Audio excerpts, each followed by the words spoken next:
இன்னும் குக்கிங் சேனலில் வாங்க கருணக்கிழங்கு வச்சு ஒரு ஃப்ரெஞ்ச் ஃப்ரை செய்யலாம். ஃபஸ்ட்டு வந்து சுடு தண்ணி கொஞ்சம் சுட வச்சுட்டேன். இல்லை கல்லுப்பு சேர்த்துக்கலாங்க. அடுத்து வந்து கொஞ்சமாக மஞ்சத்தூள்,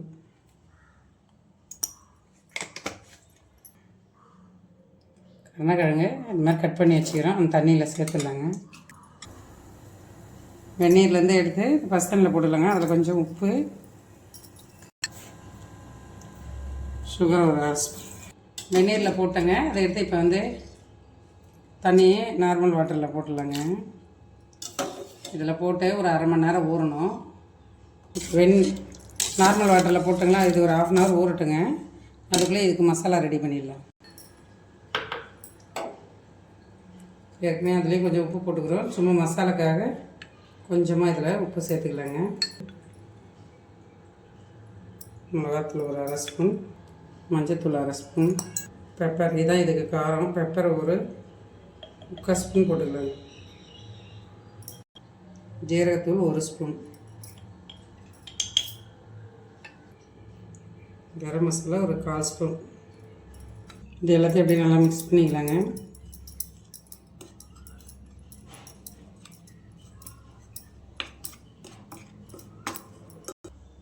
அடுப்பை வச்சிடலாம். கடாய் சூடு ஏற்றோம். பொரிக்கிறதுக்கு தேவையான எண்ணெய் ஊற்றிக்கலாங்க. இப்போ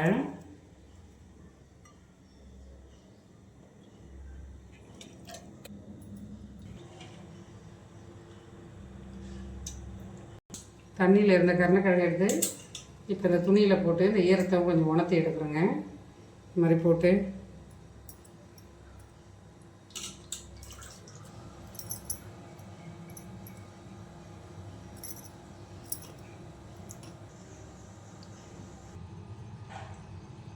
இப்போ மசாலா ரெடி பண்ணோம் இல்லையா, அதில் போட்டு இதை கொஞ்சம் இப்படி புரட்டி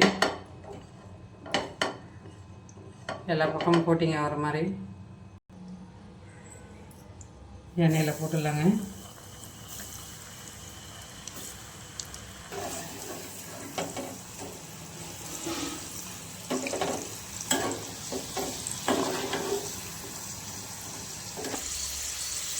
ரெடி ஆகிடுச்சிங்க. இப்போ எடுத்துடலாம்.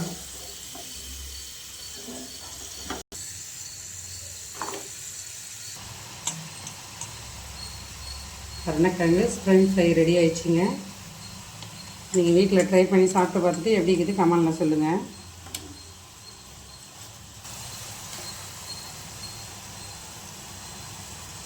அப்படியும் சாப்பிட்லாம். சாஸ் வச்சு சாப்பிட்லாங்க. டேஸ்ட் நல்லாயிருக்கும். பசங்களும் செஞ்சு கொடுங்க. ஹெல்த்தியான ஃபுட்டு. எல்லாமே உருளைக்கிழங்கு வச்சு தான் ட்ரை பண்ணுவாங்க. நாங்கள் வந்து சேப்பங்கிழங்கு வச்சு ட்ரை பண்ணோம். இது உருளைக்கிழங்கோட சேப்பங்கிழங்கு உடம்புக்கு ரொம்ப ஹெல்த்திங்க. செஞ்சு பார்த்துட்டு எப்படி இருக்குது கமெண்டில் சொல்லுங்கள்.